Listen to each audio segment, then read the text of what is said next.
Berapa sih kekayaan bangsa Indonesia? Apakah semua aset yang dimiliki oleh bangsa Indonesia ini udah tertata dengan baik? Indonesia ekonominya tidak baik-baik saja.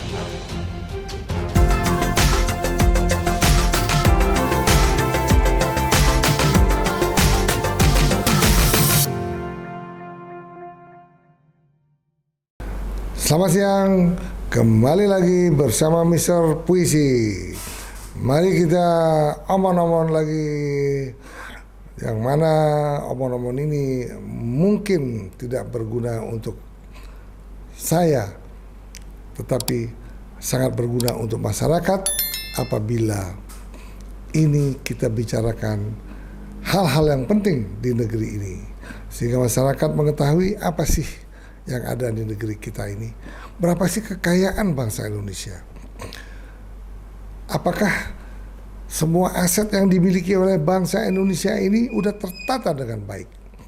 Tentunya aset ini mungkin yang akan dihitung nantinya oleh siapa lagi kalau bukan Ibu Sri Mulyani. Kenapa kita membicarakan Ibu Sri Mulyani?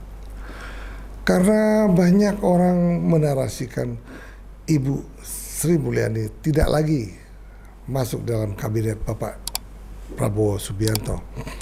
Ternyata surprise sekali Ibu Sri Mulyani diundang oleh Bapak Prabowo. Ini hal-hal yang sangat penting karena Ibu Sri Mulyani merupakan tokoh yang sudah 10 tahun menjadi Menteri Keuangan di era Bapak Joko Widodo. Pada saat peralihan ini, tim daripada Bapak Jokowi masuk menjadi Wakil Menteri Keuangan untuk mempelajari apa sih yang akan ada. Utang pemerintah bagaimana sih? Kemudian apa sih yang banyak terjadi di APBN? Dan bagaimana menyusun APBN yang baik? Sehingga tim Bapak Prabowo pun masuk ke Ibu Sri Mulyani. Ternyata banyak orang berkata bahwa kelihatannya akan ada Menteri Keuangan baru di pemerintahan yang akan dipimpin oleh Bapak Prabowo Subianto. Ternyata banyak orang meleset. Saya pun meleset menganalisanya. Ternyata Ibu Sri Mulyani akan tetap menjadi Menteri Keuangan. Bapak Prabowo pun sudah memanggilnya. Dan tentunya nanti wakil Menteri Keuangan mungkin ada dari profesional yang akan ditunjuk oleh Bapak Prabowo Subianto. Nyatanya itu yang terjadi karena Ibu Sri Mulyani itu sangat dibutuhkan. Kita tahu bahwa Ibu Sri Mulyani pernah bekerja di World Bank, kemudian sangat dekat dengan IMF.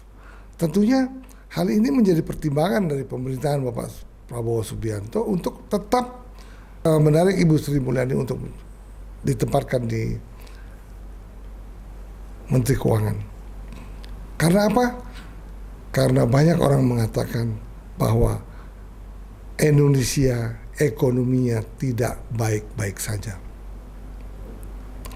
Malah ada orang mengatakan nyinyir bahwa katanya pertumbuhan ekonomi yang 5% plus sekian tahun itu adalah hanya kamuflase. Banyak orang mengatakan demikian. Banyak juga mengatakan bahwa sesungguhnya utang Indonesia melebihi daripada apa yang diinformasikan oleh Bu Sri Mulyani, mungkin sekitar 7.800 triliun. Bahwa banyak orang mengatakan melebihi. Ada yang juga mengatakan 12.500 triliun dan lain sebagainya.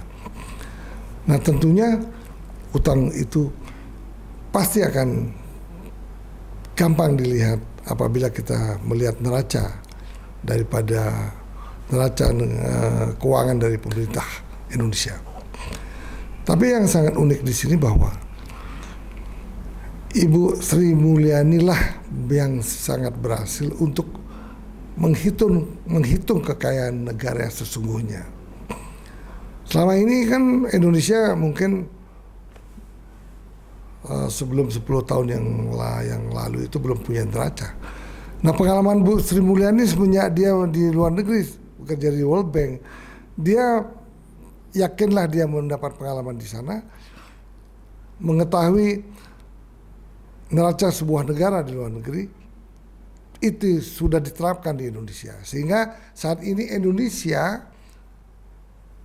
yang terdiri dari ribuan pulau sudah mempunyai neraca. Berapa sih aset negara Indonesia, berapa sih liabilitiesnya atau hutangnya berapa, itu sudah pasti sudah dihitung. Tentunya aset yang bisa dilihat adalah aset yang bisa dilihat dengan kasar mata. Tentunya aset yang ada di perut bumi pun kemungkinan tidak dihitung. Nah, kalau itu dihitung ya asetnya akan sangat besar. Nah, ini yang banyak dipertanyakan oleh para ekonom yang ada di bangsa kita ini. Banyak orang pintar yang menanyakan masalah ini. Nah, tentunya untuk lebih jelasnya, marilah bagaimana sih Ibu Sri Mulyani membuat neraca negara Republik Indonesia. Karena memang neraca ini sangat penting sekali. Karena banyak kekayaan negara ini yang dikelola oleh swasta. Itu mungkin zaman dahulu memang tidak tahu, karena kita tidak ada neraca. Sebetulnya itu adalah merupakan aset daripada negara kita.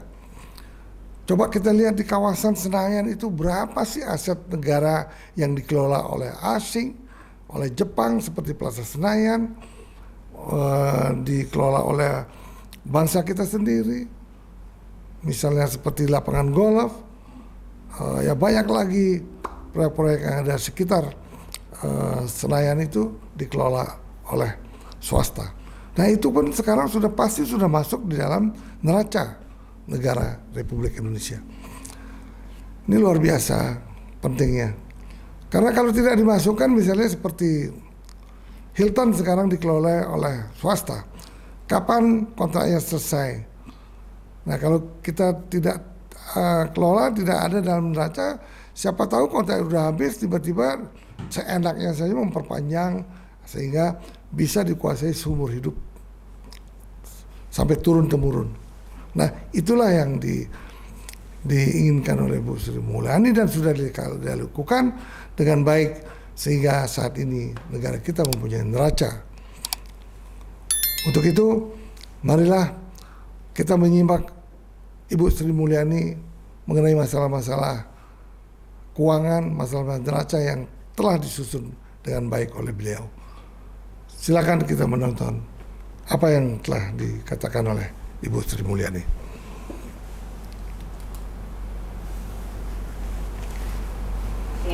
Bahwa kalau bicara tentang keuangan negara dan neraca, dan kalau dalam hal ini kalau kita bicara neraca dari laporan keuangan pemerintah, yang itu yang bertugas Pak Marwanto ini di Dirjen Perbendaharaan, kita ada sisi liability, ada sisi aset.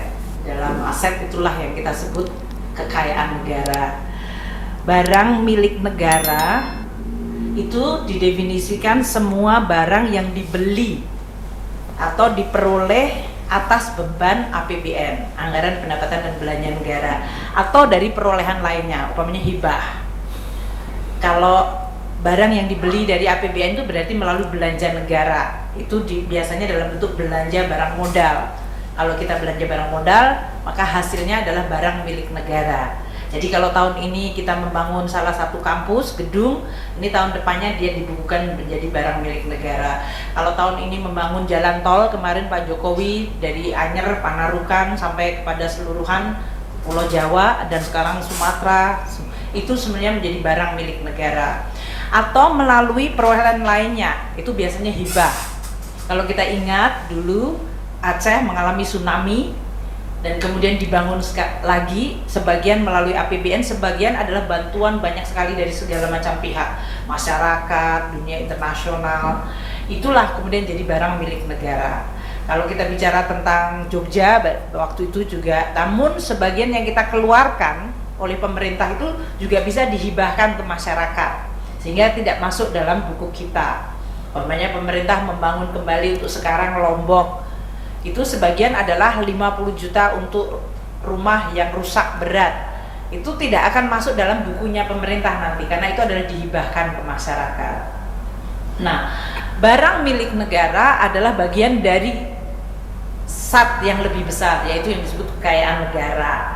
Kalau kekayaan negara itu sebetulnya adalah seluruh kekayaan hayati dan non hayati, baik yang berwujud maupun yang tidak berwujud, karena bisa dalam bentuk property right. Tadi Ibu Ika menyampaikan bahwa UGM telah membangun hilirisasi di alat medikal dan itu kemudian sudah dipakai. Property right itu juga aset. Kita nggak boleh kemudian siapa saja mereplicate dan membangun atau membuat. Jadi kekayaan negara adalah seluruh barang hayati, non hayati, berwujud maupun tidak berwujud, yang bergerak maupun tidak bergerak. Tapi tidak termasuk tuyul dan jin ya, itu nggak masuk dalam bukunya kita. Yang dikuasai dan dimiliki oleh negara, itu adalah set kekayaan negara. Jadi barang milik negara itu merupakan subset dari kekayaan negara. Kekayaan negara sendiri terdiri dari kas tidak maupun setara kas, piutang, barang milik negara, dan kemudian investasi pemerintah dan kekayaan negara yang dipisahkan, termasuk kekayaan negara yang lain. Kenapa kalau BUMN itu adalah juga kekayaan negara, tapi dia dipisahkan, tapi dia masuk di dalam asetnya kita sebagai kekayaan negara, tapi yang dipisahkan. Nah, ini untuk mengenal dulu, karena di mana ini barang milik negara itu berasal adalah seluruh segala sesuatu yang diperoleh melalui APBN maupun sumber lain. Jadi kalau di dalam APBN kita selain bayar gaji, belanja barang seperti untuk belanja ini listrik dan yang lain-lain, kalau kita membangun maka dia akan menjadi barang milik negara pada tahun selanjutnya.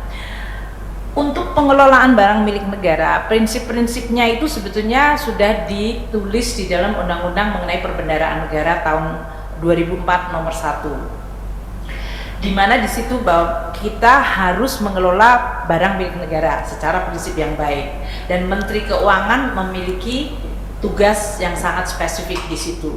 Dia harus pertama merencanakan, mengadministrasikan, melaporkan, mendayagunakan, dan harus memberikan nilai tambah.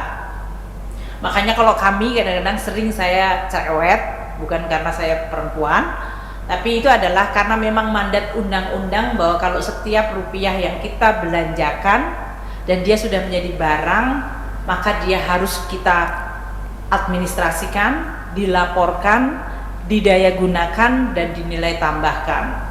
Saya akan sangat sedih, bahkan sampai hari ini masih ada temuan BPK, ada kementerian lembaga yang membangun, meminta anggaran, kemudian dia membelanjakan, dia membangun sesuatu, dapat barang milik negara, habis itu barang itu dia tidak mau mengadministrasikan dan mengelolanya, dia pengen dikasihin ke daerah, daerahnya bilang saya nggak mau karena saya tidak ikut bangun.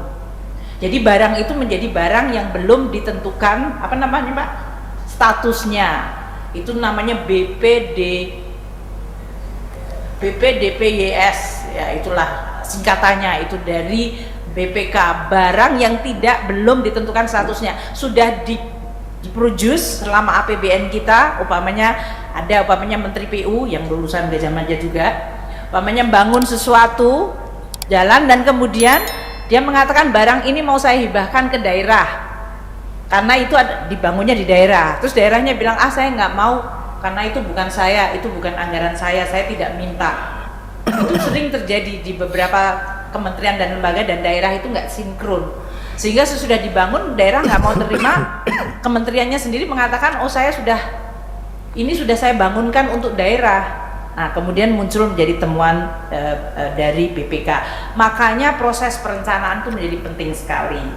Nah, untuk kita yang namanya mengelola barang milik negara tentu tidak hanya mengelola dari sisi maintenance, tapi kita harus make sure bahwa dia itu memberikan value atau nilainya, mencerminkan fungsi, dan bahkan kalau bisa menciptakan nilai tambah atau bahkan menciptakan income.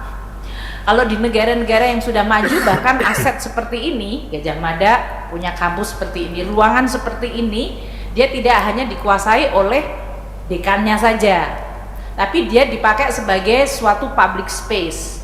Kalau mau dipakai untuk ceramah Ibu Menteri Keuangan itu dianggarkan. Ya, tadi kita sudah lihat, sudah jelas pemaparan Ibu Sri Mulyani, tetapi sebetulnya belum jelas sekali.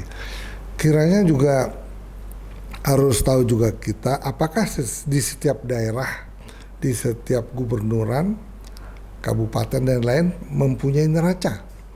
Sedangkan sekarang yang dikatakan tadi adalah neraca negara. Apakah sudah mencakup, apakah sudah terkonsolidasi dengan neraca-neraca yang ada di daerah-daerah? Nah, itu yang kita belum tahu persis. Ya tentunya sih kalau namanya neraca negara pasti sudah mencakup dan sudah terkonsolidasi dengan kekayaan yang ada di daerah. Tetapi rasanya kan tidak mudah ya untuk sekian daerah untuk menghitung kekayaan negara setiap daerah, kemudian dikonsolidasikan dengan ya itu yang belum kita tahu secara detail. Tapi yakinlah kekayaan yang ada di neraca yang disusun oleh Ibu Sri Mulyani tentunya kekayaan negara kita. Kemudian hutang-hutang yang ada juga pasti akan masuk dalam neraca negara. Nah, yang penting sekarang bagaimana itu membuat sebuah neraca yang lebih akurat. Ya, itu membutuhkan waktu mungkin dalam 5 tahun ke depan dengan pemaparan Bu Sri Mulyani ini mungkin bisa diperbaiki sehingga mengetahui sesungguhnya berapa sih aset negara yang benar, dan kemudian berapa sih hutang negara yang benar. Apakah hutang negara itu hanya berupa hutang luar negeri maupun hutang-hutang yang surat utang yang dikeluarkan oleh pemerintah, ataukah udah termasuk hutang-hutang BUMN maupun hutang-hutang lainnya. Nah, itu yang belum kita tahu. Apakah sudah masuk dalam hutang misalnya pensiun, ya, hutang dana pensiun dan lain-lain, itu kita belum tahu. Nah, untuk itu marilah mudah-mudahan apa yang kita paparkan di sini didengar oleh Bu Sri Mulyani, kemudian menjadi masukan yang positif untuk Departemen Keuangan, sehingga nantinya akan didapatkan neraca negara yang sungguh-sungguh. Bila perlu neraca negara itu sudah dimasukkan dengan kekayaan alam yang ada di perut bumi. Wah, kalau itu masuk, mungkin kekayaan negara ini sangat besar sekali. Nah, demikianlah Bapak-bapak, Ibu-ibu, para hadirin sekalian, kita memang mengulik secara singkat, mudah-mudahan berguna bagi pemerintah yang akan datang dan dapat memperbaiki lagi neraca negara yang lebih akurat lagi. Untuk itu, jangan lupa tontonlah selalu Mr. Puisi Live, dan jangan lupa subscribe, follow dan share Mr. Puisi Live sehingga Mr. Puisi Live menjadi lebih besar lagi. Terima kasih, bye.